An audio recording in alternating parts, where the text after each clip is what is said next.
ভালোবাসো শুধু ভালোবাসো মোর গান আমায় নহে গো।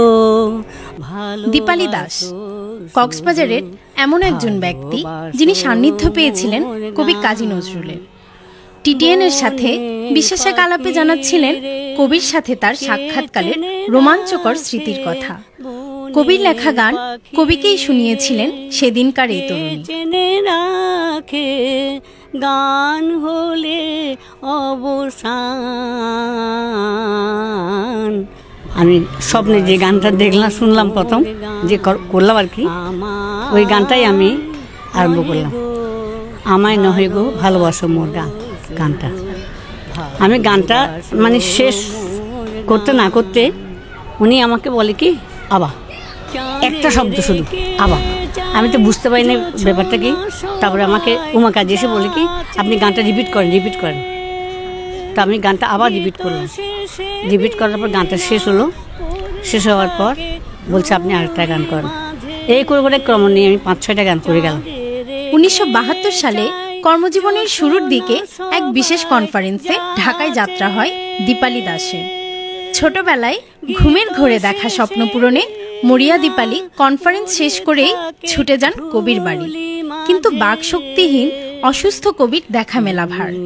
অপরিচিত দীপালি আটকে গেল দারোয়ানের কড়াকড়িতে। কিন্তু তিনি ঢুকলেন কিভাবে? আমরা গেলাম ওখানে নজরুলের বাসা গেটে, আমাদের আর ঢুকতে দেয় না।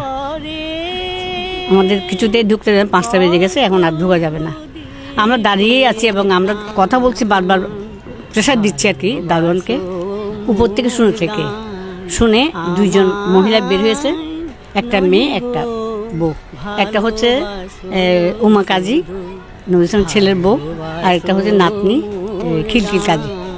2জনে বের হয়েছে জিজ্ঞেস করলো কি আপনারা কি চান। তখন আমি বলছি আমি একটু করে নজরুলকে দেখবো, নজরুল স্যার দেখবো, দেখে চলে আসবো। তারপর বলছে ঠিক আছে গেট খুলে দাও।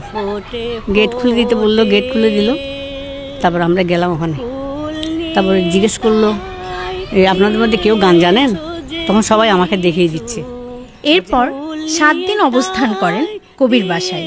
চেতনা পরীক্ষার জন্য দীপালি কবিকে শোনান কারার ওই লৌহ কপাট গানটি।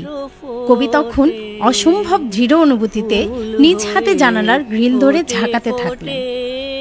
কি করলাম, ওনাকে পরীক্ষা করার জন্য, আসে কেন সত্যিকারে করার জন্য আমি কারোর লৌহ কপাটটা খুব যেভাবে করতে হয় সেভাবে আমি করলাম। করার পর উনি বিছনার থেকে উঠে একবার পায়চারি করছে ওইদিকে, একবার এদিকে পায়চারি করছে, এই করতে শেষ পর্যন্ত জানলার গ্রিলটা ধরে এইভাবে করছে এরকম। তখন আমি বুঝলাম যে সেন্স আছে। কক্সবাজার সরকারি বালিকা উচ্চ বিদ্যালয়ের অবসরপ্রাপ্ত শিক্ষক দীপালি দাস। ব্যক্তিগত জীবনে তিনি কক্সবাজার পৌর প্রিপারেটরি উচ্চ বিদ্যালয়ের অবসরপ্রাপ্ত শিক্ষক করুণাময় শর্মার সহধর্মিণী। অসাধারণ এই শিল্পীর গানের হাতেখড়ি হয়েছিল তার বাবার হাতে। কবি কাজী নজরুল ইসলামের 122তম জন্মজয়ন্তীতে এই গুণী মানুষটি কবির সাথে কাটানো মুহূর্তের কথা জানাতে নিজেই চলে যান সেই সব রোমাঞ্চকর মুহূর্তগুলোতে।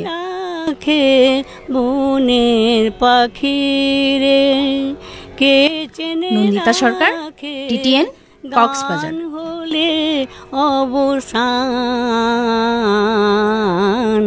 ভালোবাসো মোর গান আমায় নহে গো ভালোবাসো শুধু ভালোবাসো।